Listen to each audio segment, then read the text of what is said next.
vamos a darle la palabra a Andrés y después de que él termine su presentación, ustedes tendrán la posibilidad pues, de hacer preguntas en relación con dudas que tengan frente a, en este caso, pues en particular para el curso, frente a la construcción de los referentes teóricos, aunque también en conversaciones previas con Andrés, pues hemos identificado como qué cosas son más útiles para su presentación y para ustedes en este momento en el que están en el pregrado.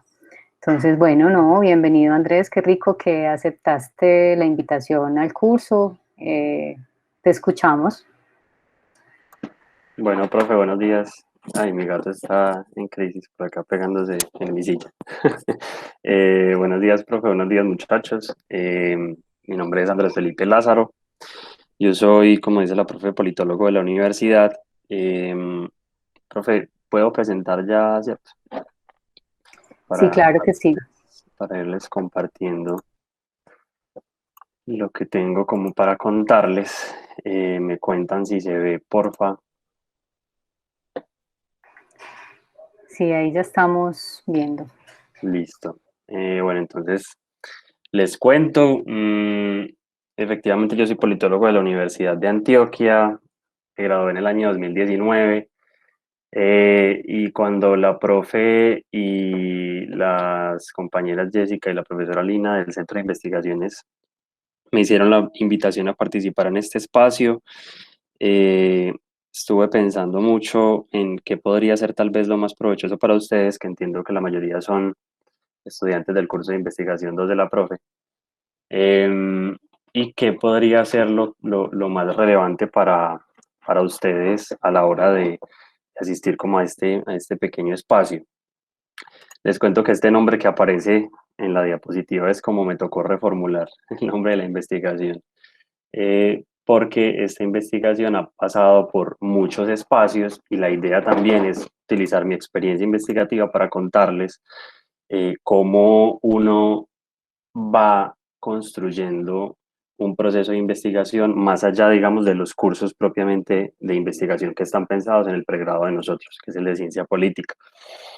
Entonces, si está alguien, digamos, que no sea parte del curso y de pronto ve que la dinámica de la presentación no parece tanto una presentación de resultados, pues tendrá que ver mucho con lo que les contaba ahorita, y es que la idea es que les sirva principalmente a ustedes como estudiantes del curso de investigación. Yo en este momento también estoy estudiando la maestría en ciencia política, también en la Universidad de Antioquia. Mi experiencia investigativa empezó muy pequeño en el pregrado, tal vez en segundo o tercer semestre. Fui auxiliar de investigación en el Centro Nacional de Memoria Histórica. Fui joven investigador del Instituto de Estudios Políticos de la universidad. El Centro de Investigaciones me financió esta investigación que les estoy presentando. Pero además de eso, laboralmente, porque sé que también eso es una duda constante para uno en ese momento en el que ustedes están. Soy profesional social en el programa de planeación local y presupuesto participativo, en temas esencialmente de educación ambiental, y también he acompañado o acompañé durante un tiempo un curso electivo que existía en el pregrado que se llamaba Marxismos y el estudio de la política.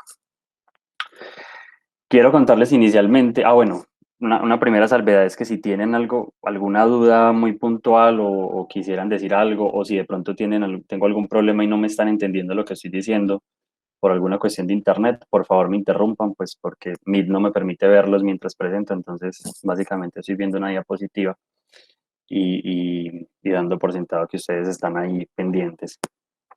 Esta investigación inicialmente estuvo enmarcada en mi experiencia como joven investigador en este proyecto que yo les muestro acá, que se llama Rostros de la Estatalidad, en las comunas 1, 3 y 6 de Medellín.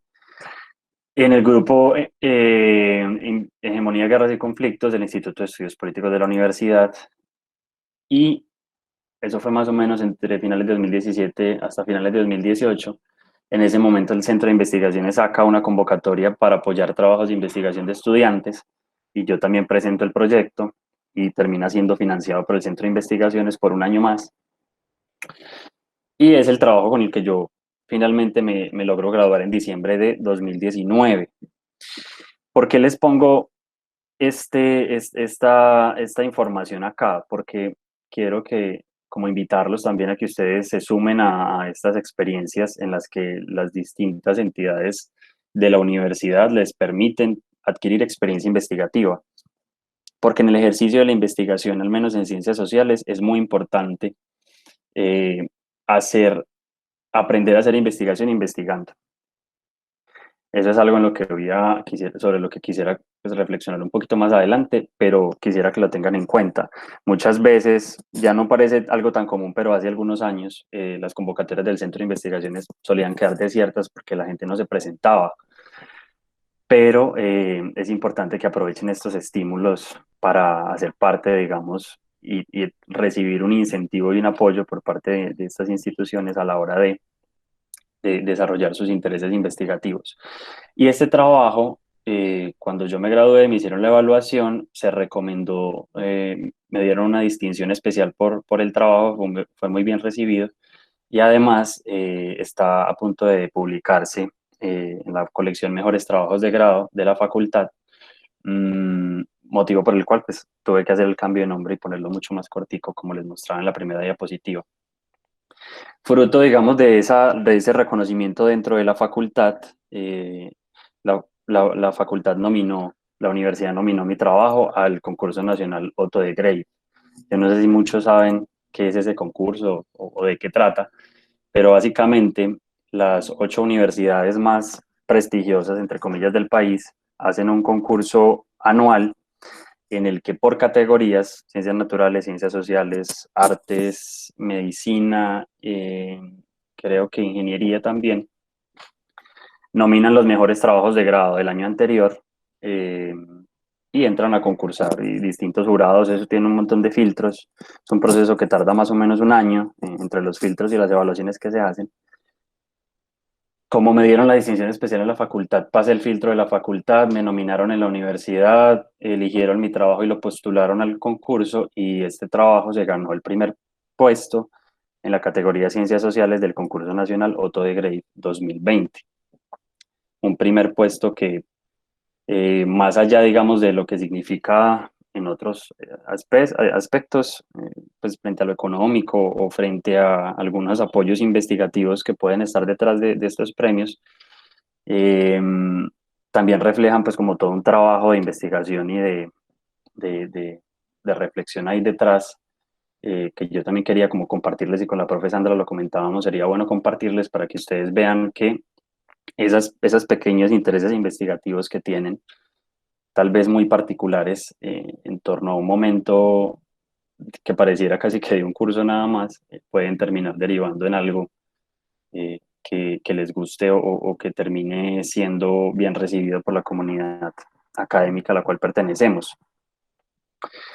Mm, mi proceso de investigación y el desarrollo de este trabajo me han hecho reflexionar mucho sobre el papel o la forma en la que uno normalmente está habituado a recibir las cátedras o los cursos de investigación en el pregrado.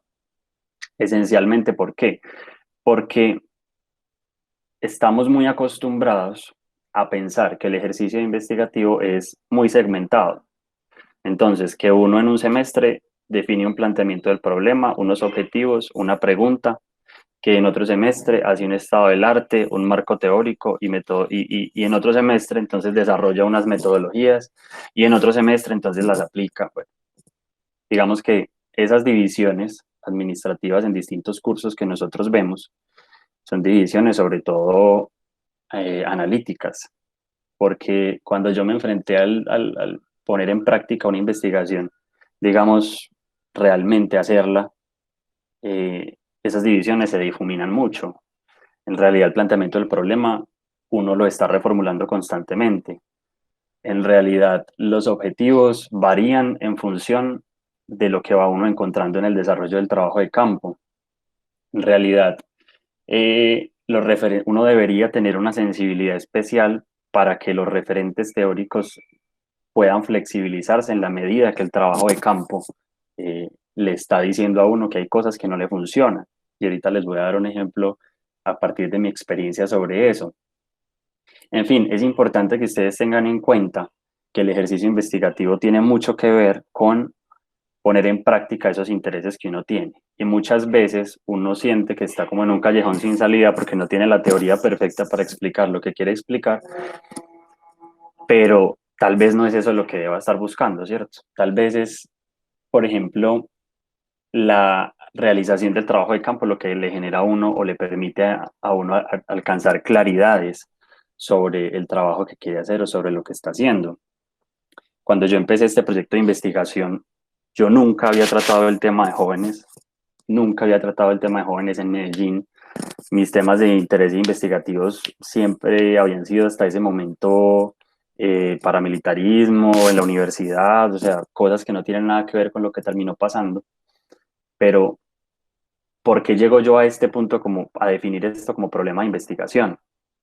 Eh, Porque en el proyecto de investigación en el que yo trabajaba como joven investigador en el instituto, cuando uno hace parte de estas experiencias, uno tiene unas tareas muy concretas. Y digamos, una de ellas era buscar información sobre el conflicto armado en Medellín en los años 90.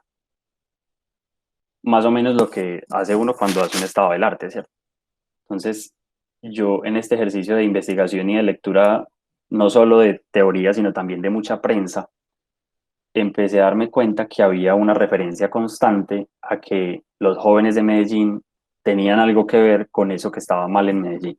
Entonces se decía que Medellín era una ciudad en crisis, marcada por la violencia, por la precariedad, etcétera, y a los jóvenes se les daba un rol central en ese discurso sobre la crisis de Medellín.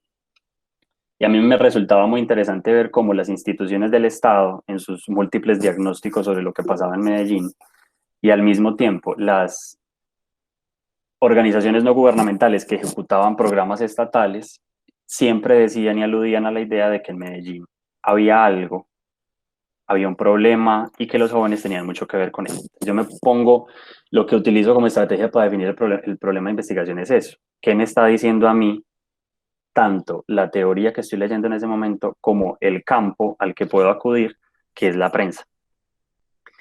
Andrés, un momento. Jessica, tú tenías una pregunta. ¿Levantaste la mano?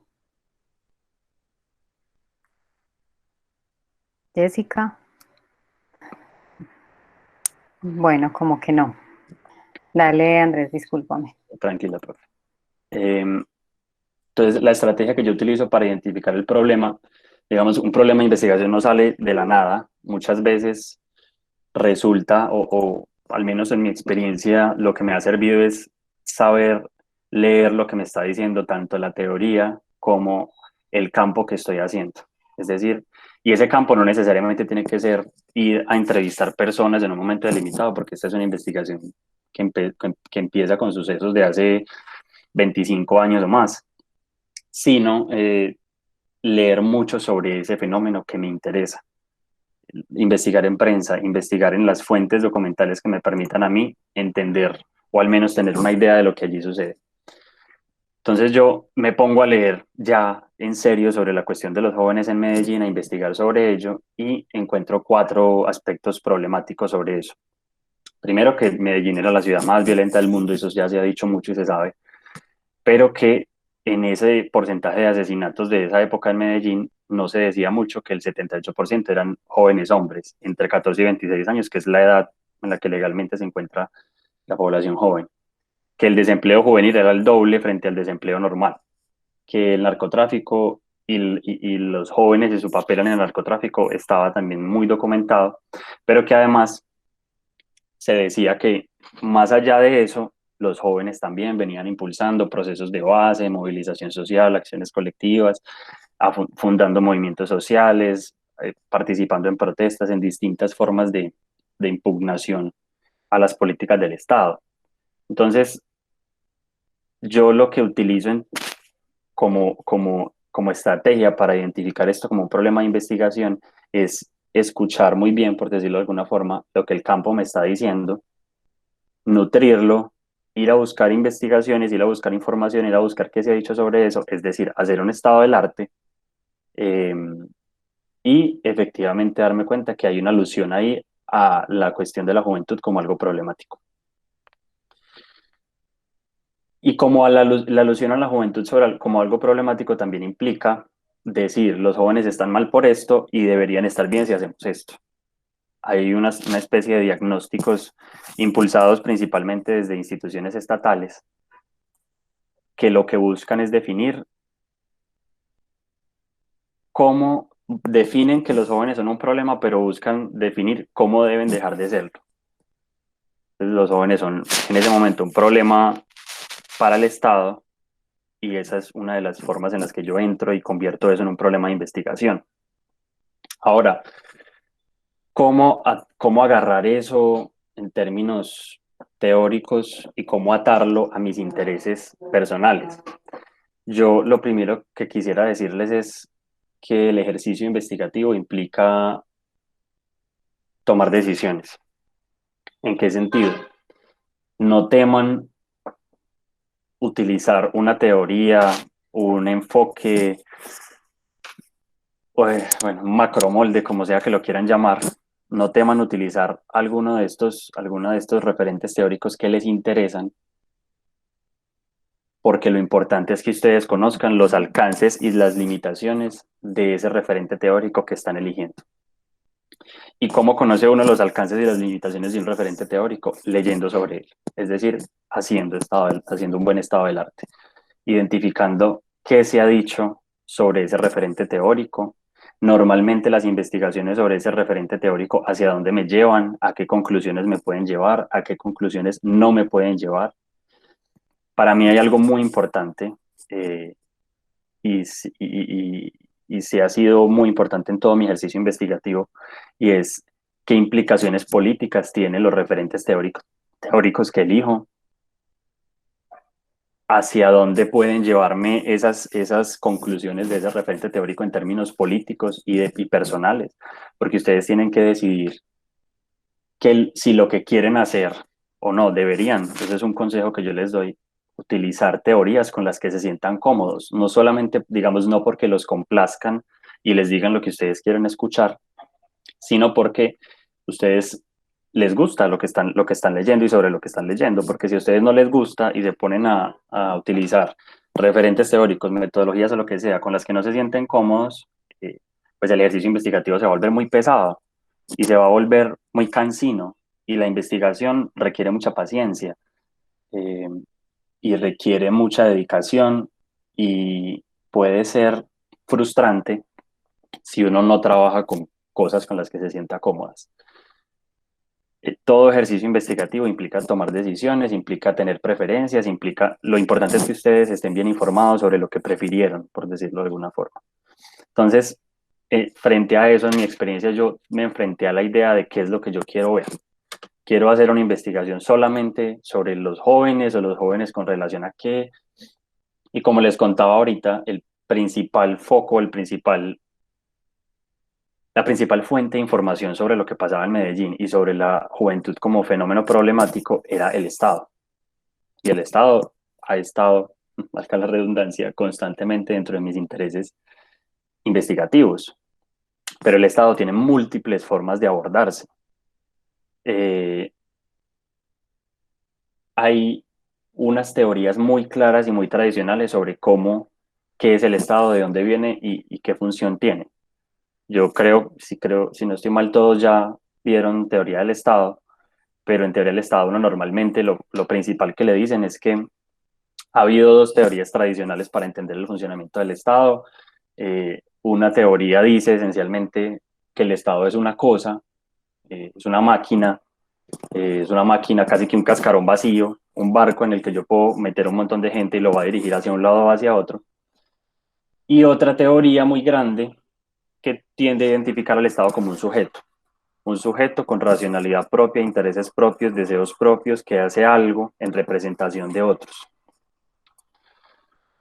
A mí esas teorías nunca me habían generado satisfacción. Yo, como les decía, mis intereses políticos y académicos no estaban ahí, entonces me puse a escudriñar, a revisar qué se había dicho en teoría del Estado. Sobre eso sí hay estados del arte ya hechos, entonces esa es otra estrategia que ustedes pueden utilizar. Vean estados del arte sobre el tema que les interesa, que ya están hechos, vean a las conclusiones a las que se llegan, qué se dice ahí, y eso les puede ayudar a ubicarse más. Y a mí no me, digamos, no me generaba satisfacción ninguna de estas dos teorías porque más o menos, resumiendo a grandes rasgos estas dos teorías, lo que dicen es que el Estado es o una máquina o un sujeto que ejerce su monopolio o un monopolio sobre el uso de la violencia en un territorio determinado, sobre una población específica y sobre los recursos que maneja esa población y que están en ese territorio. Y cuando uno dice eso, que el Estado es eso, entonces muchos estudios y muchos trabajos que se han ido a, por ejemplo, en Colombia, para no ir más lejos, se han ido a territorios alejados de la centralidad, van es a ver si esos preceptos tradicionales sobre lo que es el Estado se cumplen. Entonces van a decir, ah, esto sí se cumple, no. Ah, no se cumple, entonces falta Estado. Sí se cumple, ah, bueno, entonces hay presencia del Estado y ya. Y a mí eso no me generaba satisfacción. O sea, hay trabajos que son así y está muy bien y el que quiera hacer ese tipo de investigaciones sobre el Estado, muy bacano, muy chévere, respetable, pero como les digo, al conocer las implicaciones de lo que uno hace y desde dónde se para, uno sabe hasta dónde puede llegar. Y yo no quería llegar hasta ese punto. Yo quería decir algo más, algo distinto sobre el Estado, además porque eso es algo que también es muy interesante. Uno tiene intuiciones sobre lo que quiere y sobre lo que le va resultando en el ejercicio investigativo. Aprovechen esas intuiciones. Ustedes tienen de pronto una vocecita por ahí que les dice, esto no me interesa tanto, o de pronto esto no es por este lado, de pronto es por este otro, de pronto no se trata tanto de si el Estado está o no está, sino de la forma en la que está, de pronto no se trata tanto de si los jóvenes en realidad sí eran muy problemáticos, sino de qué se hizo para solucionar sus problemas. Y según eso, uno va entonces tomando decisiones y reconduciendo su investigación. Yo tenía muy claro qué teoría del Estado no quería utilizar, y era esa teoría tradicional que lo entendió como cosa o como sujeto. Estoy intentando ser muy sintético porque son muchas cosas, pero poniéndoles ejemplos para que vean más o menos la realización de un buen estado del arte a dónde debería llevarlo a uno, a conocer las teorías más comunes que se tienen, lo más común que se ha escrito sobre un tema, y yo saber qué implicaciones tiene eso para decir, bueno, ¿me voy por acá o no? Y si no me voy por ahí, entonces ¿para dónde me voy? Y busco más información que me permita llegar hacia ese otro lugar o me permita saciar un poco esa insatisfacción que me puede generar un enfoque particular. Y me encontré, gracias al proyecto de investigación en el que estaba, y por eso los animo a que se presenten, y si alguno ya hace parte de esas experiencias de investigación, muy bacano. Gracias al proyecto de investigación en el que estaba, me encontré con una teoría que no era tan general como esa del Estado es una cosa, o un sujeto que ejerce, sino que era más intermedia entre lo abstracto, ¿sí? Y la materialidad de lo que se hace. Como se van a dar cuenta, todo esto que yo llamo estrategias teórico-metodológicas se van aterrizando cada vez más. Aquí estoy hablando en un nivel muy abstracto, pero lo vamos a ir aterrizando. Y me encontré con una teoría más intermedia, más aterrizada y que está basada en experiencias investigativas de campo concretas, no en postulados de filosofía política, que sería como lo más abstracto, que decía, una de ellas decía que el Estado estaba compuesto de dos cosas, de un conjunto de imágenes y un conjunto de prácticas. Y dentro de ese conjunto de imágenes básicamente está esa idea de que el Estado debe ser un ente o cosa o lo que sea que monopoliza el uso de la violencia en un territorio determinado sobre una población específica. Esa es la imagen, lo que el Estado proyecta que supuestamente debería ser, que quiere ser, pero las prácticas son la forma en la que el Estado todos los días, a través de sus representantes, sus burócratas, sus agentes, la forma en la que todos los días se materializa. Y esta teoría lo que busca es mostrar que, más allá de que esto es distinto a esto, porque eso es casi que una obviedad, que esto que sucede acá, estas prácticas de implementación cotidiana del Estado, termina siendo funcionales a esto, así no tengan nada que ver. Y ya les voy a ir contando más de eso que implica. Y para mí, yo ya había logrado cierto nivel de entendimiento por mis lecturas e intereses personales de que el Estado tenía una dimensión ideológica, que el Estado no era simplemente una cosa que se podía llenar con los deseos e intereses de la gente que llegara allá, y que tampoco era algo que tuviera una racionalidad propia. Entonces yo lo que hice fue concretar mucho más eso y decir que el Estado, o definir al Estado como un conjunto de procesos atado a una serie de instituciones, no siempre gubernamentales, que tienen un proyecto hegemónico y se materializa en unas prácticas cotidianas por agentes estatales. Eso está muy enredado. Entonces les cuento más o menos cómo llegué yo a eso. Ya está claro que esa teoría súper abstracta no me servía, pero yo tengo que saber que existe, ¿sí? Para eso ustedes hacen un marco teórico y hacen un buen estado del arte, que muchas veces están muy bien ligados.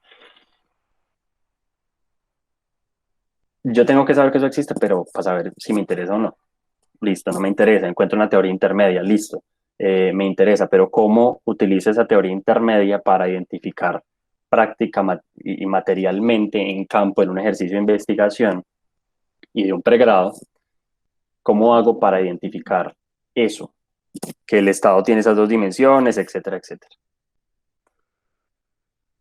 Leyendo sobre teorías del Estado, me encontré entonces con una teoría también de rango intermedio, que es la del Estado ampliado, una teoría marxista, gramsciana, con la que me siento muy cómodo y con la que me sentía muy cómodo, que lo que me decía era, listo, usted va a estudiar al Estado, pero es que para estudiar al Estado, el Estado no es solamente las instituciones que dicen, yo soy representante del Estado. El Estado no es solamente la policía, no es solamente el colegio público, la universidad pública, no. El Estado también tiene mucho que ver con entes privados o incluso lo que llaman del tercer tipo, pues organizaciones no gubernamentales, etcétera. Y eso mucho que más, o sea, uno es algo que puede identificar mucho más en un país como este porque buena medida de las acciones que se implementan desde el Estado no las ejecuta el Estado directamente, se las cede a privados para que las ejecuten. El Estado es el que más terceriza, por decirlo de alguna forma, en términos laborales. Entonces yo decía, listo, pero entonces eso sigue siendo una teoría muy intermedia. ¿Cómo aterrizo más eso? ¿Cómo lo aterrizo más? ¿Cómo lo aterrizo más?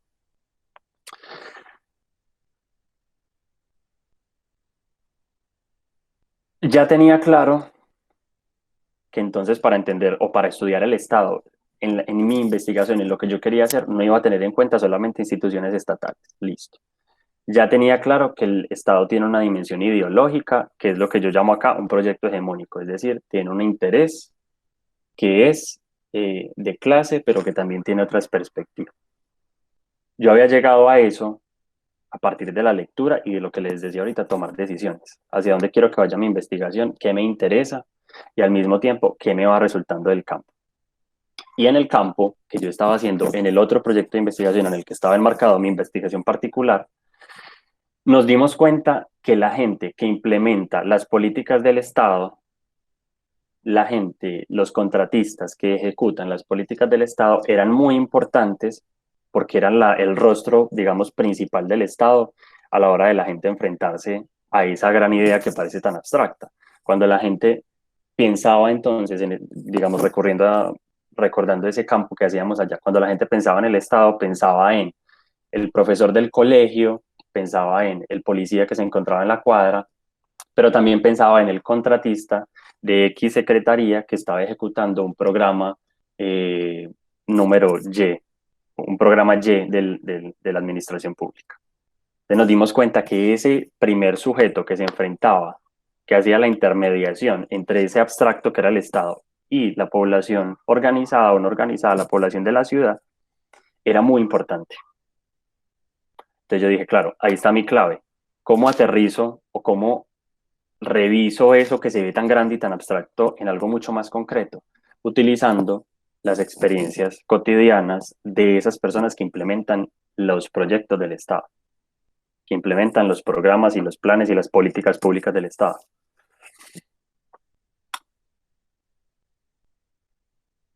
Entonces, ya llegué, digamos, como a la certeza de cómo anclar en términos más concretos eso que parecía al principio tan grande y tan nebuloso cuando uno habla del Estado, de que tiene una imagen, de que es ampliado, de que la sociedad civil, de que no sé qué. Ya gracias a esa experiencia de campo fue que logré identificar una categoría que me permitía ir y yo hacer preguntas sobre eso, ir a hacer campo sobre eso, el que, digamos, ir a utilizar cualquier eh, metodología cualitativa para recabar información sobre eso. Aquí en este pedazo lo que termino contándoles es más o menos qué significa lo del proyecto hegemónico. El Estado dice que hace cosas, el Estado produce mucho texto y financia mucho texto eh, de terceros. Y digamos, cuando digo el Estado, también estoy hablando de la universidad pública, ¿cierto? Porque la universidad pública es parte del Estado. Produce mucho texto y produce mucha información sobre cómo son las cosas y cómo deberían ser. Y en ese cómo deberían ser las cosas es que yo identifico la idea de un proyecto hegemónico, un proyecto sobre hacia dónde se quiere conducir gente, una idea muy Foucaultiana, hacia dónde yo conduzco la conducta de estas personas, hacia dónde los llevo.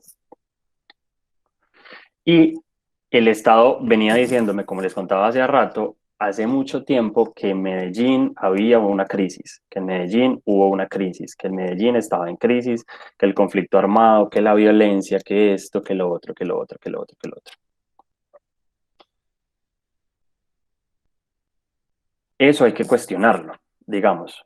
Desde mi perspectiva, desde mi investigación, yo no tomé esos textos y los asumí como dados. Yo no tomé la idea de que Medellín estaba en crisis y dije, ah, sí, hay mucha gente que me dice Medellín está en crisis, entonces escribo en el texto que Medellín lo está realmente, sino que utilizo eso como un pie de entrada de una manera, digamos, desde una perspectiva crítica para decir, ve, si el Estado me está diciendo que aquí hay algo problemático, yo debería ver qué es lo, por qué se supone que eso es problemático. ¿Y será que sí es problemático? ¿Será que no lo es? Y entonces, sobre esa idea de que Medellín estaba en crisis y que los jóvenes eran súper violentos y lo más peligroso y no sé qué, me di cuenta que el Estado creó dos cositas que yo llamo mecanismos institucionales. La Corporación Paisa Joven y los consejos municipales de juventud. ¿Qué sucede? Que uno tiene que ir cada vez más hilando y aterrizando esas grandes categorías que tiene a la hora de realizar un proceso investigativo, porque saltar del estado de imagen y prácticas a lo que hacen los agentes, digamos, cotidianamente, pues también es un bache muy grande en términos teóricos, es un salto muy, digamos, al vacío. Ahí debe haber algo que le ayude a uno a llenar, ¿cierto? Que le ayude a uno como a llenar casillitas, imagínenselo en términos como de, no sé, a subir escaloncitos. Es muy difícil tirarse 4 escalones de una vez, ¿cierto? Uno tiene que ir poco a poco construyéndolos. Entonces ya tenía la teoría más general desde la que yo me estaba parando, que era esa idea del Estado como imagen y prácticas, y tenía la más particular, la más chiquitica, la más concreta, que eran las prácticas cotidianas de los, en ese momento yo decía, burócratas callejeros. Tenía los extremos, por decirlo así, y me faltaban los términos intermedios. Entonces vean que uno no necesariamente en un ejercicio teórico-metodológico sigue esa linealidad de ir de lo más general, baja a lo intermedio y llega a lo más concreto. Muchas veces el mismo ejercicio de campo le tira a uno categorías que uno debe saber adaptarlas, que uno debe saber incluirlas en su proyecto y como les digo ahorita, leer mucho y estar muy informado para saber si yo incluyo un tema, una categoría, un concepto, eso qué implicaciones, tanto teóricas como políticas tiene. No es lo mismo que yo haya decidido hablar del Estado a si hubiera decidido hablar de sistema político. Los estudios sobre el sistema político tienen una connotación de la ciencia política norteamericana, muy distinta. Los estudios sobre el Estado siempre han tenido una perspectiva, o al menos los más contemporáneos, más o menos crítica, más o menos, algunos dirían marxista. Entonces no es lo mismo.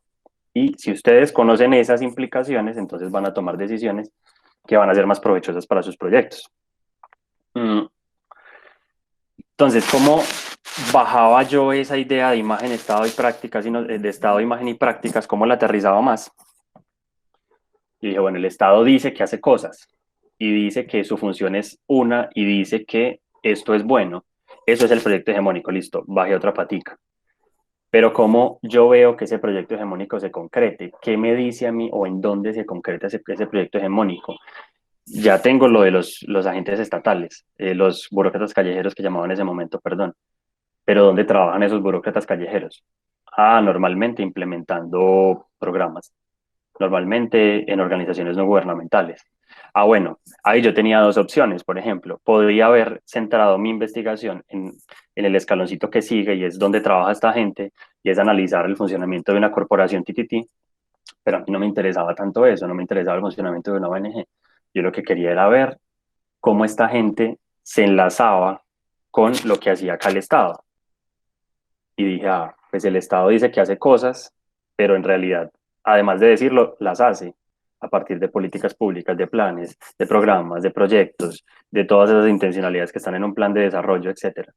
Entonces cogí dos experiencias que creó el Estado, me traje un concepto que había leído en una de esas revisiones teóricas que llama mecanismos institucionales y dije, a partir de la experiencia del campo, a mí esta gente me está diciendo que los CMJs fueron muy importantes. Y esta misma gente me está diciendo con la que estoy hablando que la Corporación Paisa Joven fue la primera que trabajó con jóvenes en Medellín, que antes de eso nadie trabajaba con jóvenes en Medellín, que esta gente venían financiados por no sé quién en Alemania. Y yo dije, ah, bueno, tengo que coger esas dos experiencias que el campo me está diciendo que son importantes para que sean mi término intermedio entre la idea más amplia del Estado, más abstracta, y la práctica concreta de la gente que lo representa. Entonces cogí esas dos experiencias que yo llamo mecanismos institucionales y lo llamo así simplemente para no categorizarlos como planes, programas o proyectos porque los dos son cosas muy distintas. Paisa Joven es una corporación, los consejos municipales de juventud son una estrategia. Ahorita están mucho más institucionalizados, pero en los 90 no eran así. Utilizo esa categoría de mecanismos institucionales para igualar ambos escenarios que voy a analizar.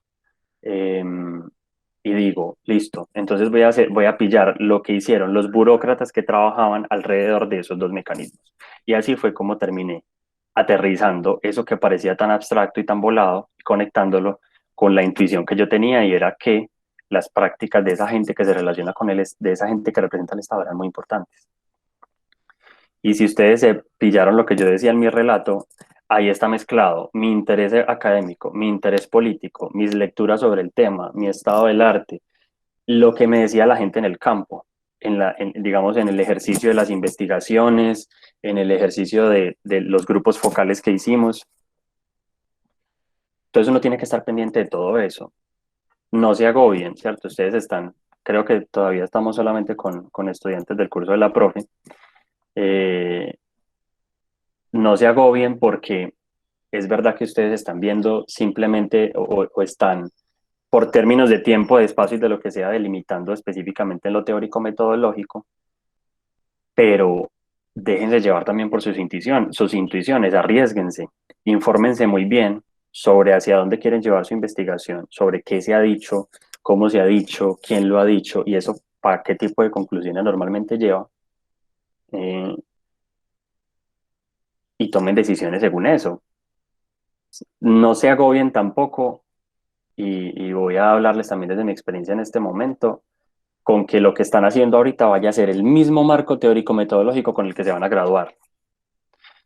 Muchas veces nos dicen en los cursos de investigación que sería lo ideal que uno tuviera la capacidad de construir todo eso a lo largo del pregrado para luego llegar a trabajo de grado y que sea muy fácil graduarse. Eso es muy complicado, porque cuando ustedes lleguen a trabajo de grado, es muy probable que sus intereses académicos e investigativos ya no sean los mismos. Es muy probable que algunos hayan participado en experiencias de investigación y se anclen a esa experiencia de investigación, como fue mi caso. Eh, lo más importante es que ustedes entiendan que hacer un marco teórico y metodológico implica leer muy bien, conocer las teorías y enfoques de las que hablan, perdón, sobre su problema de investigación, conocer sus alcances, conocer sus limitaciones, conocer el tipo de reflexiones que suelen resultar de ahí. Eso es lo que hace un buen estado del arte. Decir, vea, las investigaciones sobre este tipo las investigaciones sobre esta forma de entender al Estado normalmente terminan haciendo un checklist. El Estado está, el Estado no está. ¿Se cumple esto? ¿No se cumple esto? Falta más presencia del Estado. Hay mucha presencia de tal tipo de Estado, entonces hay que llevar otro tipo de presencia, hay que llevar colegios. Qué sé yo, se me ocurren cosas como para que ustedes vean que en realidad el ejercicio de investigación es muy artesanal, no es tan, no es tan esquemático como parece, pero ustedes tienen que lanzarse al agua, tírense, tomen una decisión. Si sienten que se equivocaron y quieren recular y cambiar alguna cosa, lo van a poder hacer. Eh, no es una cuestión de vida o muerte, pero lo importante es que estén informados y sepan de dónde vienen esas teorías, de qué se tratan, cómo trabajan y qué tipo de conclusiones generan. Eso es muy importante, porque ahí van a decir, esto me interesa, esto no me interesa, esto tiene que ver con mi problema de investigación, esto no tiene que ver con mi problema de investigación. Entonces, listo, yo ya tenía la idea grande, en términos teóricos, la idea más grande, ya tenía las dos intermedias, que era la de proyecto hegemónico y la de mecanismos institucionales, ya tenía la más pequeña, que era la de las prácticas cotidianas, de lo que yo llamaba en ese momento burócratas callejeros. Pero un día leyendo un texto me pillé que había alguien que hablaba de una cosa que se llamaba efectos del Estado, que el Estado generaba unos efectos. El Estado o sus representantes haciendo cosas generaban unos efectos. Y yo dije, ve, esto me parece muy interesante porque eso me ayuda a complementar la idea de proyecto hegemónico. Eh, el Estado hace cosas, pero eso no se queda ahí. Eso tiene unas implicaciones prácticas en la vida de la gente. Y yo no sé, incluso hubiera podido desarrollar la investigación sin meter ese referente teórico, pero quise fortalecerlo. Y esa es otra cosa que ustedes también pueden hacer.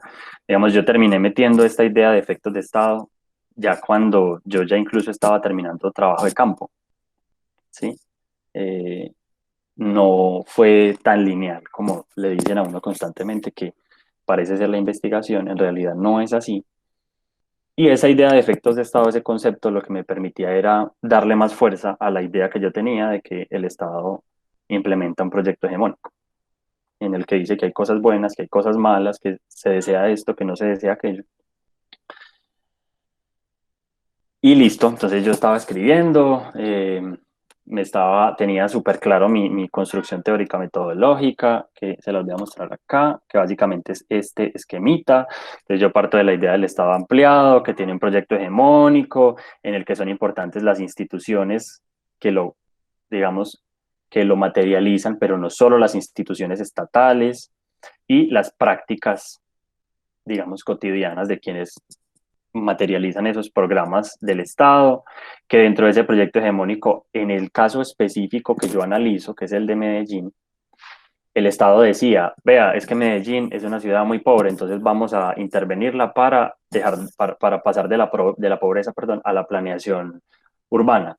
Es que Medellín es una ciudad muy insegura, entonces vamos a pasar de la inseguridad a el mejoramiento de la seguridad integral y la convivencia. Es que Medellín es una ciudad con un sistema político muy cerrado, vamos a pasar del déficit democrático a la participación política plena. Como el Estado me decía que había algo malo, que ellos supuestamente, o que él supuestamente iba a intervenir, entonces yo utilicé eso para crear esta idea de procesos o transiciones, eso hace parte del proyecto hegemónico principalmente, que esos procesos y transiciones que el Estado dice que va a intervenir los interviene a partir de unos mecanismos institucionales, que son los que les contaba ahorita, y yo ahí, eso es una estrategia teórica, utilizar conceptos que nos permitan englobar cosas que de pronto no son tan parecidas. En mi caso son parecidas porque generan efectos de Estado, pero CMJ y Paisa Joven son cosas en realidad muy diferentes. Y entonces, ¿cómo leía yo los efectos que generaba el Estado? A partir de la práctica cotidiana que se daba entre agentes estatales y, en mi caso, jóvenes organizados. Entonces, vean, eso en términos abstractos, ya eso va de lo más general a lo más particular. Pero yo empecé con esto, con el Estado ampliado y con las prácticas entre agentes estatales y jóvenes. Y tuve que llenar, gracias al proceso de investigación y gracias al trabajo de campo, todas estas casillitas intermedias, para que tuviera sentido, para que tuviera lógica mi propia investigación. ¿Y qué me encontré?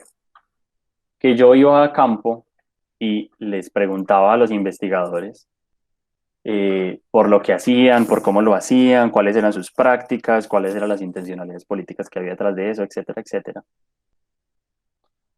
Y yo en mis texticos escribía que los burócratas callejeros hacen esto, que los burócratas callejeros hacen aquello. La burocracia callejera o los burócratas callejeros son un concepto de Michel Lipsky que es muy viejo y se ha utilizado mucho en la ciencia política. Y básicamente lo que dice es que el representante del Estado en campo es aquel que tiene la interacción directa con la gente, ¿cierto? Él pone ejemplos como el policía, el señor de la taquilla donde se van a pagar los impuestos, pues eso en los Estados Unidos en los años 60, si no estoy mal. Eh, pero la idea de burocracia callejera alude a eso.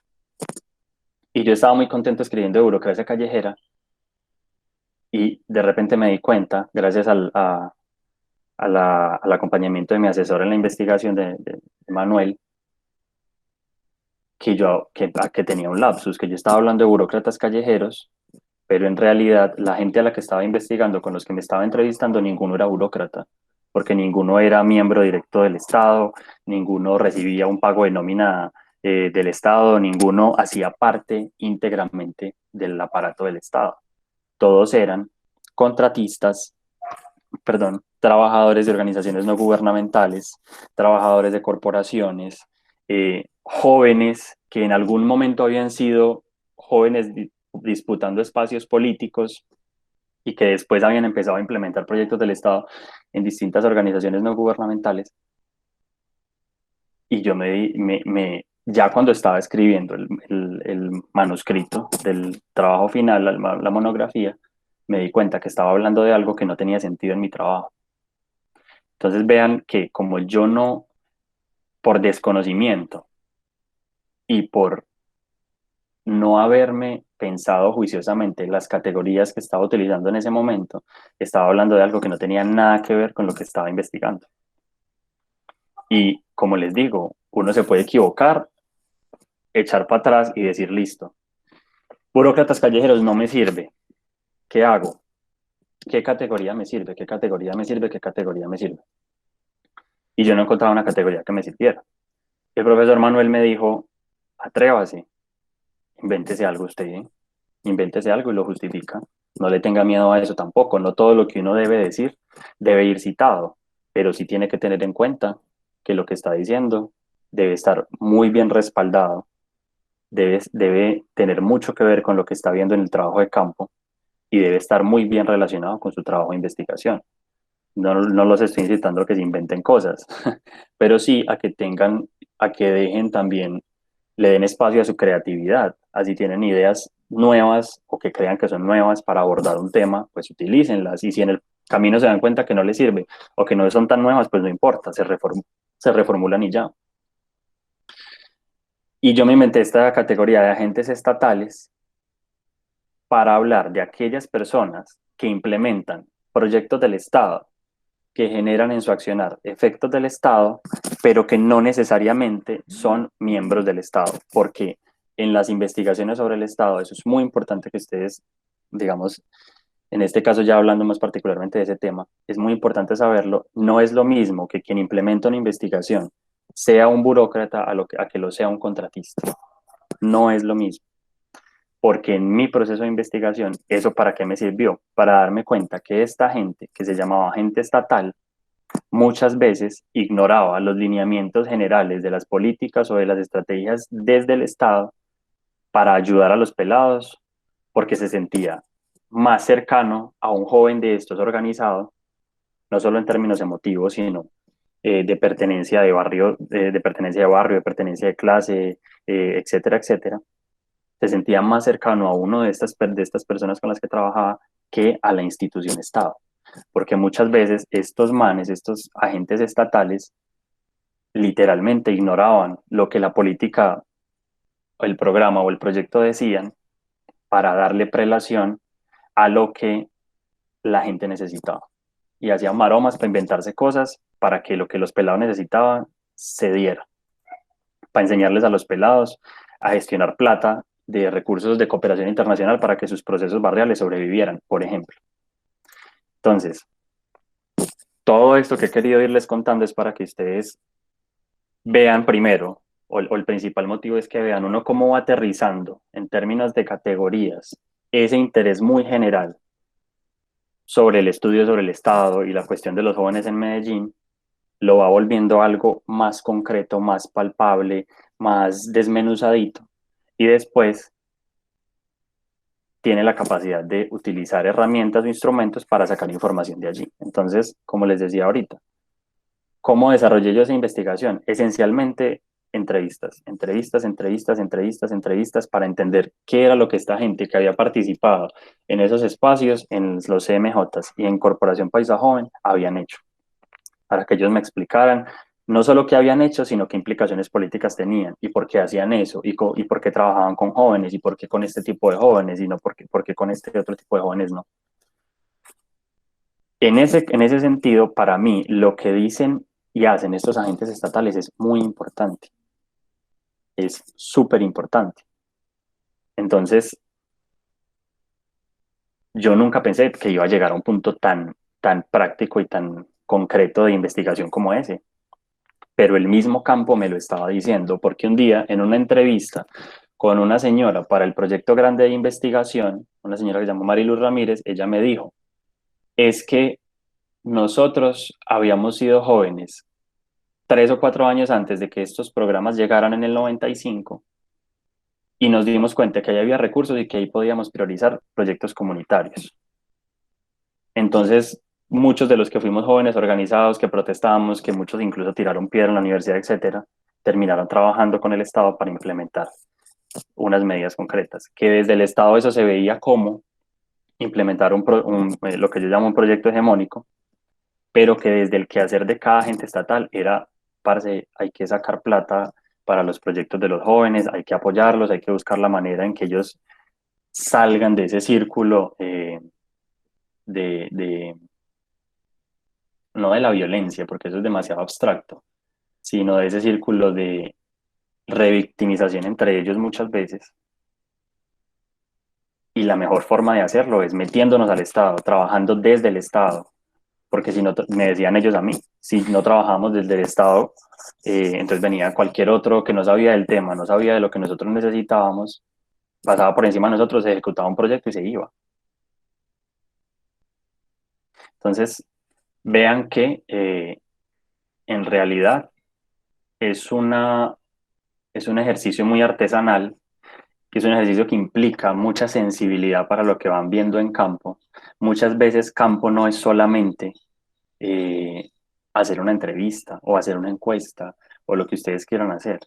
Uno también va a campo cuando revisa prensa. Uno también va a campo cuando lee diagnósticos sobre la época. Uno también va a campo cuando lee políticas públicas sobre la época, que son las primeras políticas públicas de esta ciudad, en mi caso concreto.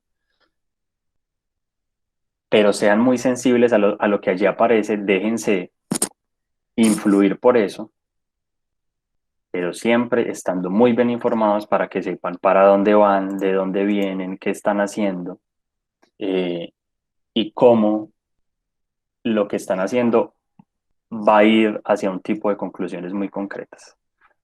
Yo no, con esta investigación no podía decir el Estado estuvo o no estuvo para, para los jóvenes de Medellín, el Estado estuvo presente o no. No, mi investigación no me da para hacer un análisis de política pública, mi investigación no me da para hacer un análisis de ese tipo. Mi investigación me da para lo que yo la construí. Y eso es algo que ustedes sería bueno que tuvieran en cuenta. No sé si alguno quisiera hacer una pregunta, quisiera, eh, em, puede ser sobre el tema, puede ser sobre lo teórico-metodológico, porque la verdad yo casi no les he contado qué resultó de mi investigación, pero creo que no es lo más importante. Entonces, si alguno tiene una pregunta o quiere decir algo, eh, puede decirlo antes de que yo siga y más bien retroalimentamos entre nosotros lo que más les sirva a ustedes.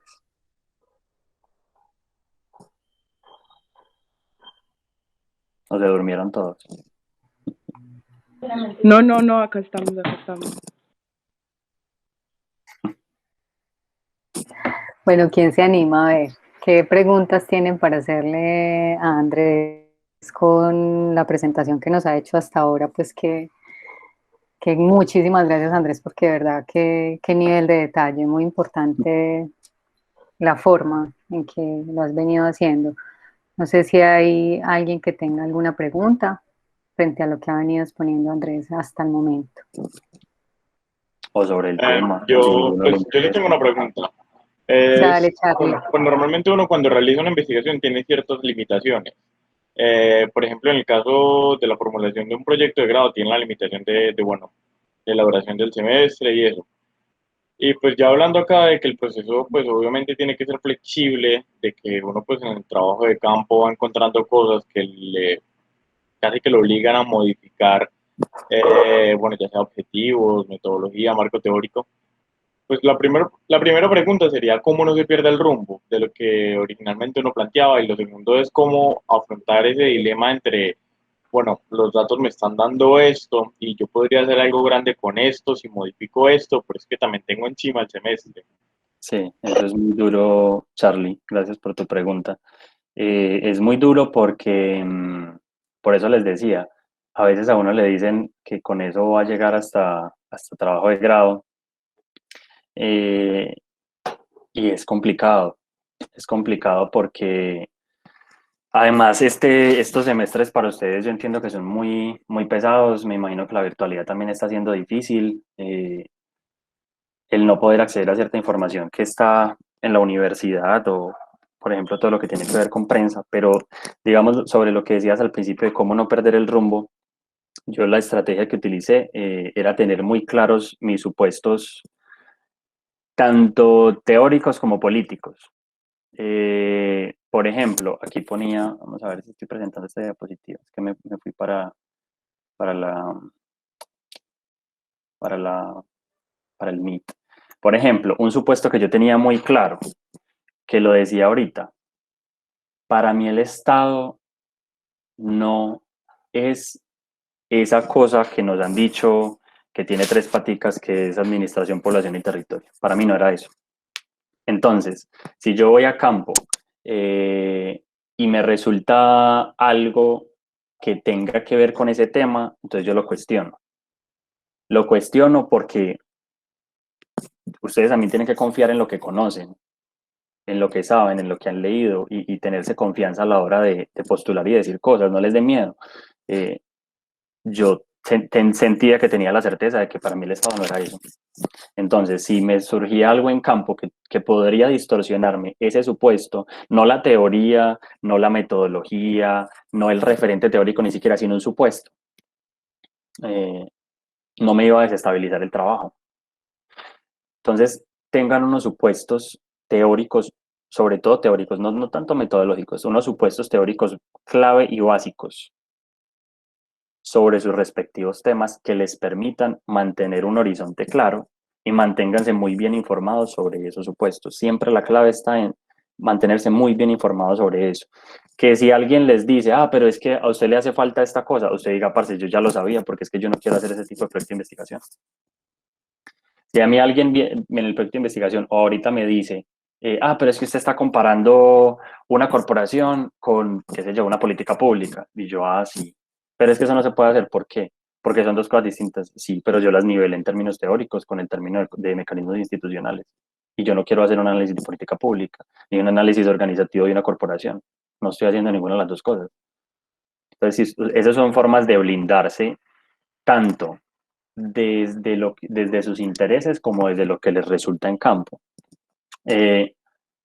Tengan muy claro algunos supuestos, 3 o 4 supuestos importantes. Yo acá tengo 3 pero ahorita te mencioné otro. Por ejemplo, que el Estado no tiene fijeza institucional. Es decir, que el Estado no es la institución pública Universidad de Antioquia.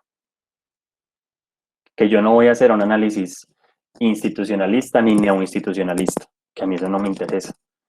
Ese es un supuesto muy clave. Si yo asumo desde el principio y me paro desde allí y lo digo abiertamente, porque es que ustedes deben decir desde dónde se paran, cuáles son sus supuestos, por qué son esos, por qué no son otros, por qué tomaron esa decisión. Es importante que lo digan, pero es importante que lo digan para que ustedes tengan certeza de lo que quieren hacer y para que quien los lea no les demande otra cosa. No diga, pero usted por qué no hizo eso. Es que vea, en mis supuestos no está eso. Yo no pienso desde esa perspectiva. Bueno, listo, está bien, no hay ningún problema. Otro supuesto desde el que me paraba, que era muy importante la interacción cotidiana entre agentes estatales y jóvenes.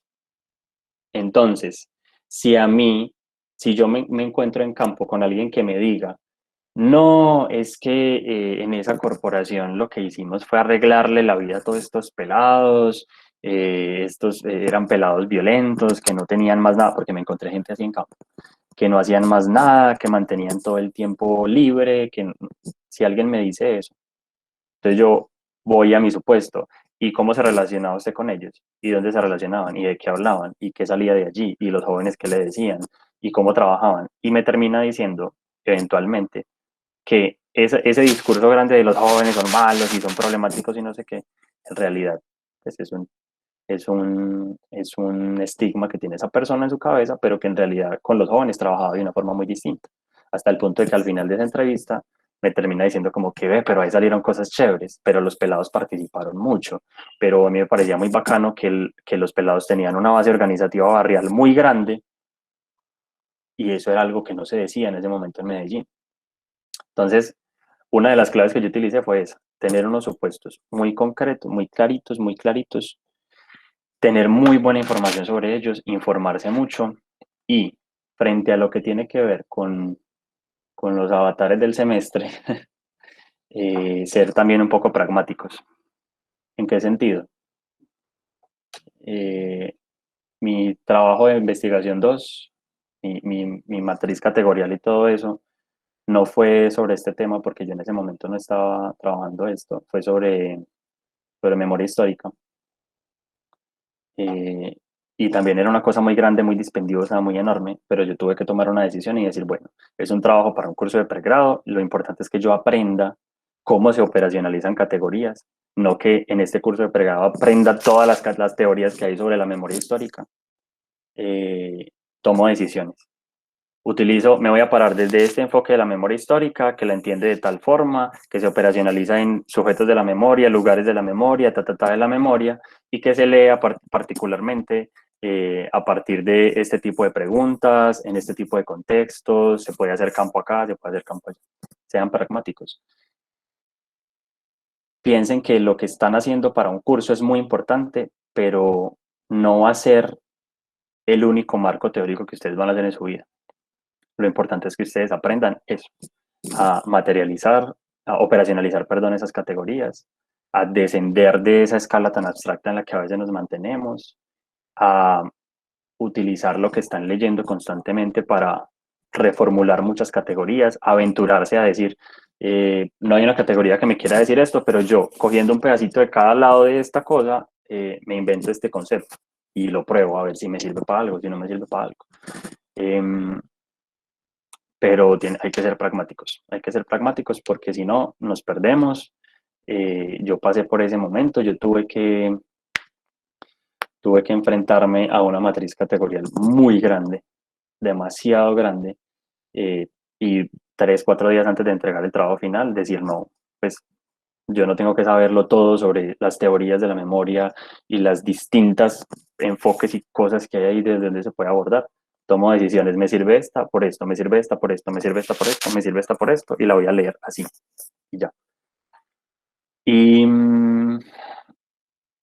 si ustedes se vinculan, que ojalá lo hagan a proyectos de investigación, ojalá como jóvenes investigadores, o que se tiren a lanzar un proyecto de investigación al centro de investigaciones, ya no sé qué otro tipo de convocatorias estén manejando ahorita en la facultad, pero si se aventuran a eso, se van a dar cuenta que, que uno realmente, cuando está haciendo su trabajo de grado y cuando está participando en un proyecto de investigación, todos los días está reformulando todo, el planteamiento, los objetivos, el marco teórico metodológico, que es muy importante también.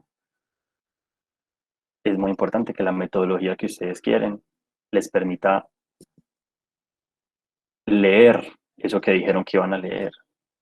Yo siempre he hablado de marco teórico metodológico, estrategias teórico metodológicas, porque vean que incluso cuando les contaba el concepto de efectos de estado, para mí es una categoría teórica y metodológica que me permite leer cosas. Pero bueno, más allá de eso, sí, yo diría hay que ser pragmáticos. eh, Acérquense mucho a la gente que ha tratado los temas que les gustan. De pronto, si no saben ustedes de algún otro estudiante, algún egresado, hagan el enlace con la profe Sandra o busquen gente que sepa de los temas a los que a ustedes les interesan para que les digan, parce, a mí me sirvió hacer esto, a mí me sirvió hacer aquello, métase por este atajo, haga esta otra cosa. Y aquí obviamente pues también al que le interese los temas del Estado o sobre juventud o sobre Medellín en los 90, estoy pues como disponible para pasarles bibliografía o lo que ustedes quieran, pero sí, hay que ser pragmáticos y tomen decisiones, no les dé miedo, no les dé miedo, todos nos vamos a, la equivocación está ahí constantemente en el ejercicio de investigación, lo importante es que ustedes sepan adaptarse a lo que va pasando, sepan adaptarse a sus referentes, sepan adaptarse a su experiencia, a lo que ustedes quieren, hagan cosas que les gustan para que no sea maluco, para que recaben información sobre algo que les interese bien, que les satisfaga, que no estén leyendo por ahí un mamotreto de 500 páginas sobre algo que no les llama la atención, porque eso es muy maluco.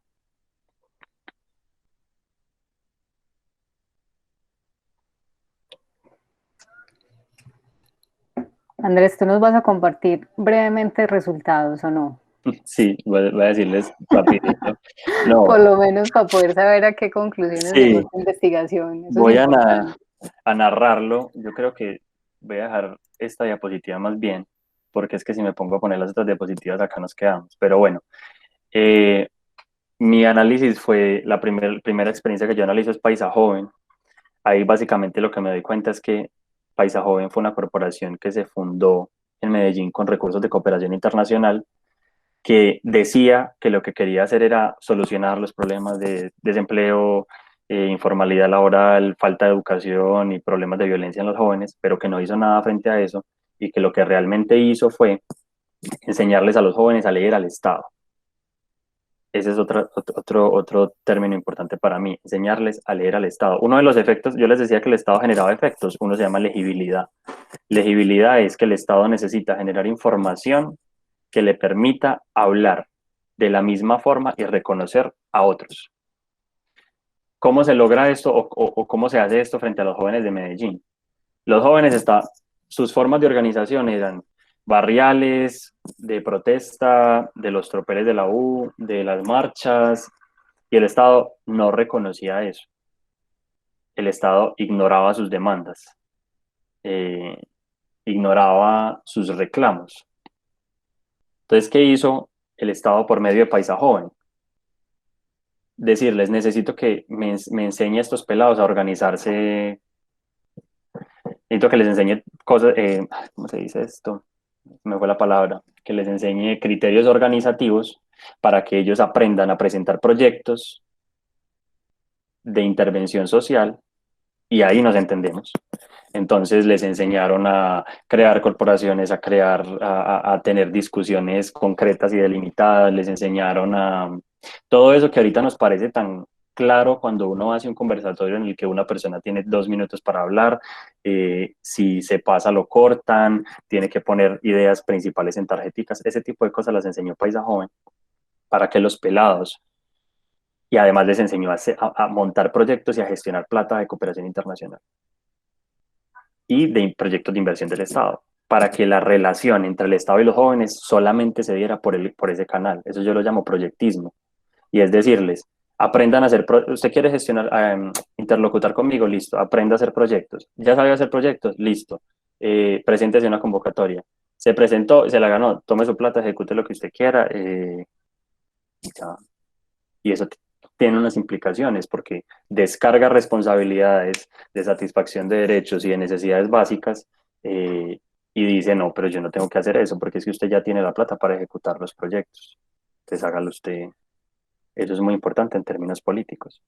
Y en Paisa Joven, en ese conocer el lenguaje para interlocutar con el Estado, que es lo que yo llamo el proyectismo, en el seno de Paisa Joven se les ocurren los consejos municipales de juventud, que fue una estrategia que se inventaron en el 95 a partir de una presión juvenil muy fuerte y de muchas movilizaciones juveniles para decir queremos participar en política. La Constitución del 91 nos dijo que nosotros somos actores del desarrollo y actores políticos y que tenemos el derecho a participar. En la Constitución del 91, ya no me acuerdo en qué artículo está eso.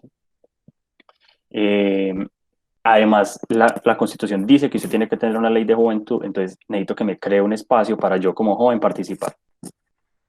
Y el Estado dice, usted quiere un espacio para participar, listo, hágale. Entonces yo le creo un espacio en el que usted participa, pero su participación no tiene capacidad de incidencia en la toma de decisiones. Es una participación consultiva en la que usted va, hace las veces de consejo de Medellín, pero con jóvenes, discute todo lo que a usted le parezca bacano, y si yo quiero, una vez al año nos reunimos, y usted me cuenta, y yo veo qué hago con eso. Así empezaron los MJs. ¿Cuál es el nexo entre los dos espacios? Que parecería a primera vista que no lo hay, que la corporación que acompañó a los CMJs cuando nacieron fue Paisa Joven. Entonces Paisa Joven, a esos pelados que entraron al CMJ, les enseñó que la relación con el Estado se daba por medio de la digamos, de la formulación de proyectos de intervención social, pero que al mismo tiempo para el Estado era muy importante que los jóvenes participaran en política formal. ¿Eso qué quiere decir? Que lo que dice el Estado, que fueron los MJs, es que no, que para ampliar la participación y la democracia en la ciudad de Medellín, porque nacieron, la primera experiencia es en Medellín, ya son a nivel nacional, entonces que para ampliar las bases de la democracia y para que los jóvenes renueven el aparato del Estado. Bueno, una cosa muy bonita sobre la democracia participativa.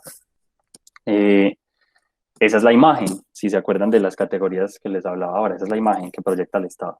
Pero las prácticas reales eran concejales y partidos políticos buscando avalar chicos que iban al CMJ para luego tener votos, y utilizar los CMJs como un espacio de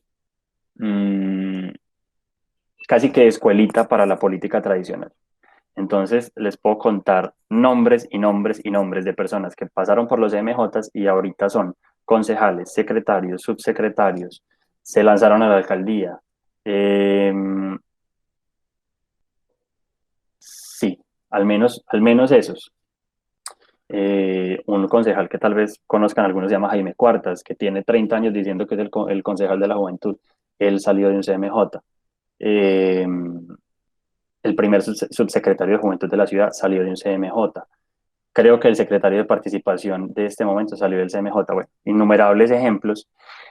Y yo, al final de mi trabajo, lo que hago es, pues digamos, esa es mi opinión personal, ¿cierto? Pero yo lo que hago es recoger las distintas visiones que tienen los jóvenes de esa época sobre lo que pasó con los MJs. Entonces un grupo de jóvenes me dice, es que los MJs para lo único que sirvieron fue para convertirse en nichos del clientelismo, la corrupción y lo mismo que pasa en los partidos políticos tradicionales. Esa es una visión muy fuerte. E incluso hay demandas de que había CMJs que tenían nexos con grupos armados, en ese momento autodefensas, bloque cacique Nutibara, creo. Hay denuncias de compra de votos, hay denuncias, el CMJ nunca pasó de más del 10% de la votación de la población joven de la ciudad de Medellín.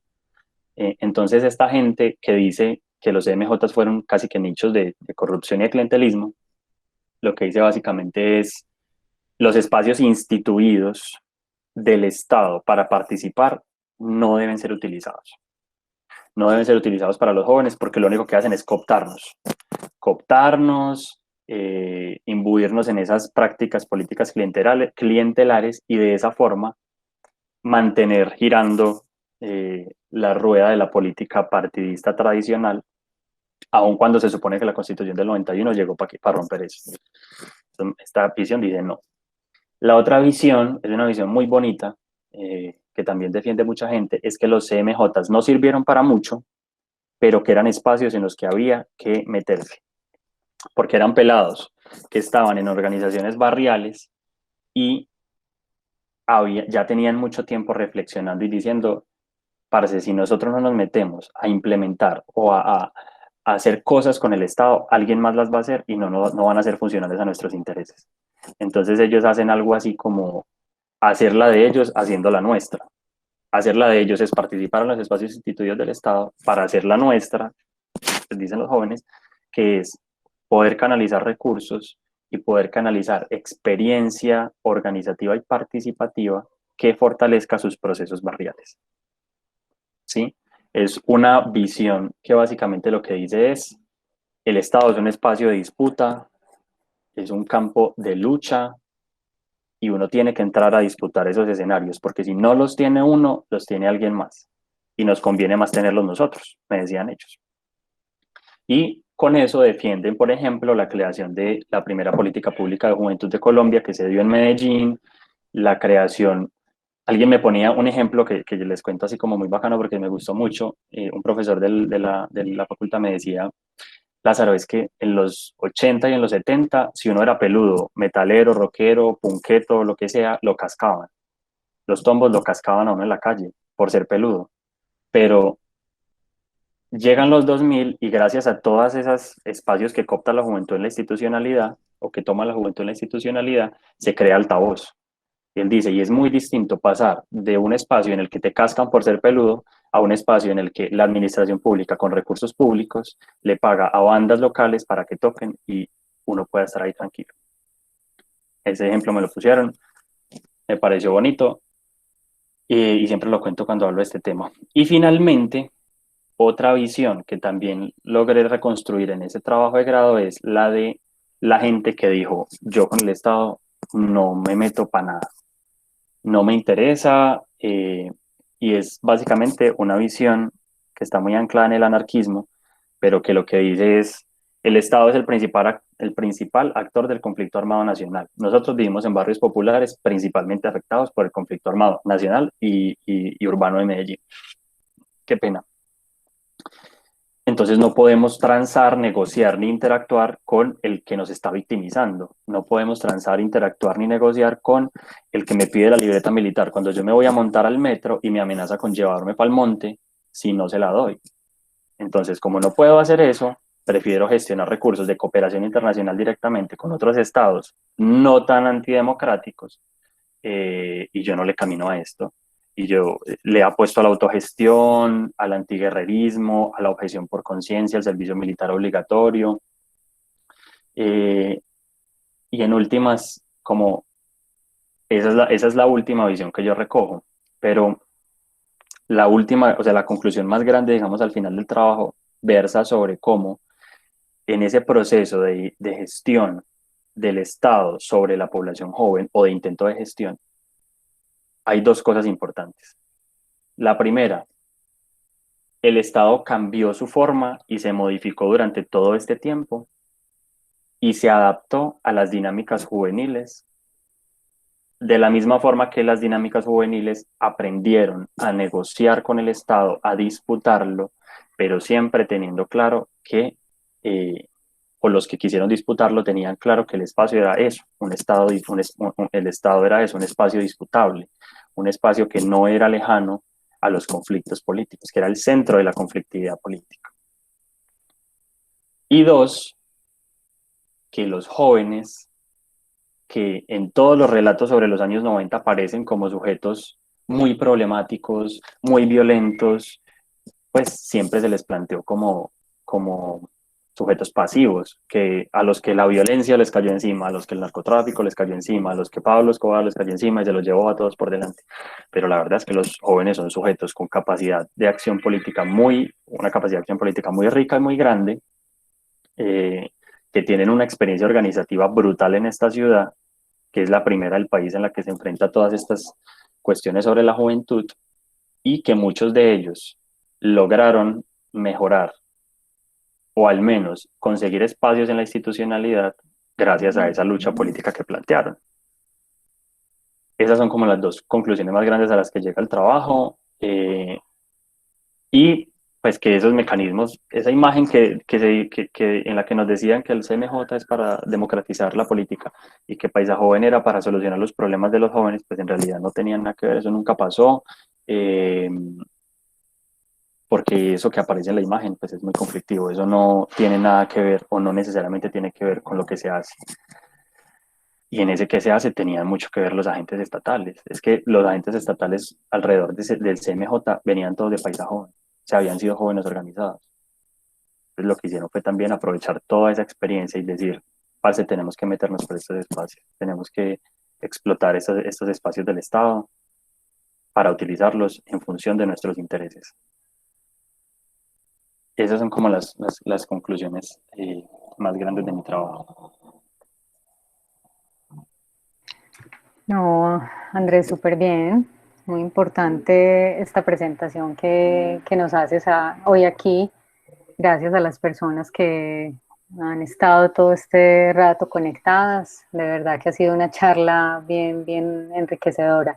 No sé si alguno o alguna de las presentes quiere hacerle alguna pregunta a Andrés con esta última parte de la síntesis de sus resultados. Bueno, si nadie quiere hacer, yo te haría dos preguntitas, Andrés, solamente, como, bueno, quisiera saber como si tú sigues trabajando este tema, como desde dónde, y también quisiera saber como hay algunos y algunas estudiantes que están en este momento también precisamente redefiniendo su tema, porque como tú lo dices, uno va cambiando sus intereses y eso es apenas lógico. La vida lo va permeando a uno de intereses. Entonces, ¿qué aspectos viste tú en tu investigación que quedan como por seguir desarrollando, que pueden profundizarse un poco más, en los que podrían aportarse particularmente desde ese problema en el que tú te enfocaste y de ese grupo poblacional con el que te involucraste? Esas dos preguntas quisiera hacerte para cerrar. Yo sigo trabajando, profe, con el mismo marco teórico metodológico.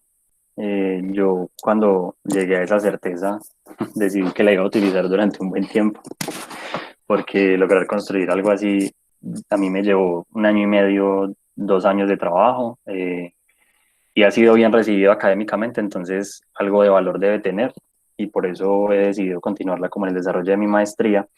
Lo que hice fue cambiar, no enfocarme en una población específica, y cambiar los dos mecanismos institucionales que voy a analizar. El primero que voy a analizar es el presupuesto participativo, en parte pues también porque estoy trabajando ahí y me he dado cuenta de algunas cosas que me parecen muy interesantes para sacar. Y otro programa que en un principio estaba en los planes para mi trabajo de pregrado, pero que decidí prescindir de él pues porque ya era demasiada información, y es los clubes juveniles. Yo tengo mucho trabajo de campo ya adelantado sobre eso, que lo tenía para el trabajo de pregrado, pero en ese momento pues ya era, como les contaba también, uno tiene que ser pragmático, tomar decisiones y no me daba el tiempo, no me iba a graduar, entonces necesitaba terminar eso. Y en ese ejercicio investigativo que me he dado cuenta yo, pues es que hay temas sobre los que se ha escrito mucho, pero tal vez no desde una perspectiva que yo llamo crítica. Por ejemplo, sobre la participación política en Medellín se ha dicho demasiado, sea de jóvenes o no, se ha dicho mucho, pero casi siempre son análisis sobre qué tan participativa es, qué tan participativo es por decirlo así, el sistema político de la ciudad. o casi siempre son análisis sobre cuáles son las brechas de la participación en la ciudad, porque suelen ser experiencias pensadas en reformular algunos aspectos de las políticas públicas de juventud o de participación que hay. Pero no hay análisis sobre qué implicaciones políticas ha tenido ese tipo de participación que se ha establecido en Medellín. Una participación que tiene mucho respaldo comunitario, pero que al mismo tiempo tiene actores armados ilegales que entran a utilizar tanto recursos públicos como a apropiarse de esos espacios, pero también tiene unas dinámicas de conflictividad urbana que han cambiado pero no han mermado. Es decir, Medellín no es una ciudad tan violenta como era en los 90, pero sí es una ciudad muy victimizadora. Ya no se mata tanta gente, ¿cierto? Por decirlo de alguna forma, pero las formas de victimización han cambiado mucho. Ahora se desplaza intraurbanamente a muchas personas. Entonces, por ejemplo, sobre ese tema de la participación, no se ha planteado mucho un análisis sobre, no sobre lo que debería ser y si entonces eso se está cumpliendo o no, sino qué pasa con lo que está sucediendo. ¿Por qué no pareciera haber una incompatibilidad entre altos índices de participación comunitaria y al mismo tiempo cooptación de grupos armados ilegales? Eso, nadie se pregunta si eso es normal o no es normal o qué pasa allí. Frente a los temas de juventud sigue pasando lo mismo. Siempre las investigaciones sobre juventud tienden a verlos como víctimas de algo o como victimarios de otra cosa. Si se enfocan en los años 90, por ejemplo, no alcanzan a identificar cuáles son esas estrategias que utilizan los jóvenes. Hay un trabajo muy bonito que se hace de eso, que es de Pilar Riaño, por ahí está, se me olvidó el nombre, se llama Jóvenes, Memoria y Violencia en Medellín. En el barrio Antioquia. Exactamente, que lo que dice es, pues saquemos a los pelados de la idea de que son víctimas y victimarios y veamos cómo ellos gestionan su vida en un contexto tan conflictivo como el de Medellín. Pero eso es algo que en investigaciones más recientes no se ha hecho, por ejemplo. Por lo general, casi todas las investigaciones sobre juventud o sobre participación son balances sobre la política pública, sobre si se está cumpliendo el mandato de la política pública, y eso está bien, al que le interesen las políticas públicas, eso está bien, pero sobre eso se ha escrito bastante. Entonces sería bueno decir tal vez algo distinto o ver las políticas públicas desde otro enfoque. Y algo que a mí me interesa mucho y es algo que pretendo también ahondar un poco en la maestría y es el papel de los intermediarios entre el Estado y las comunidades. El papel de la persona que ejecuta los proyectos, los programas o las políticas del Estado. Eso que yo llamo agentes estatales, que puede llamarse de otra forma en otros contextos, es muy importante. Y es algo que me parece que no se ha explorado demasiado, que nos quedamos siempre como en la retórica, pensando que si lo ejecuta una institución que no tiene nada que ver con el Estado es como si lo ejecutara el Estado directamente y no. Y ahí también hay un nicho de investigación interesante que a mí me gusta mucho y que a mí me gustaría, por ejemplo, enfocarme en algo así, pero sobre eso no se ha escrito mucho en Medellín, sobre la experiencia de Medellín o a nivel nacional. Listo, bueno, no, Andrés, muchísimas gracias por esta charla, de verdad que ha sido una jornada muy interesante, la forma en que nos narras tu experiencia en la construcción del proyecto, pero también la forma en que nos vas contando cómo vas llegando a los resultados. Yo creo que pues es bastante útil para cualquier persona que desee emprender un camino investigativo, sea de pregrado, sea de maestría, cualquiera sea, incluso así sea un ejercicio como el que en este caso nos ocupa, que es un ejercicio preliminar de aprender a elaborar unos referentes teóricos en el marco de un curso del pregrado. Entonces, no, bastante ilustrativa la presentación, de verdad que muchísimas gracias por sacar este espacio y compartir con nosotros tus aprendizajes, también las reflexiones que has hecho posterior al ejercicio investigativo, que yo creo que están ahí directamente reflejadas, porque dan cuenta claro, esa mirada que tú ya has hecho hacia atrás, bueno, yo hice todo eso, pero ¿cómo lo logré? ¿Cierto? Y has logrado reflexionar muy, muy interesantemente pues sobre eso.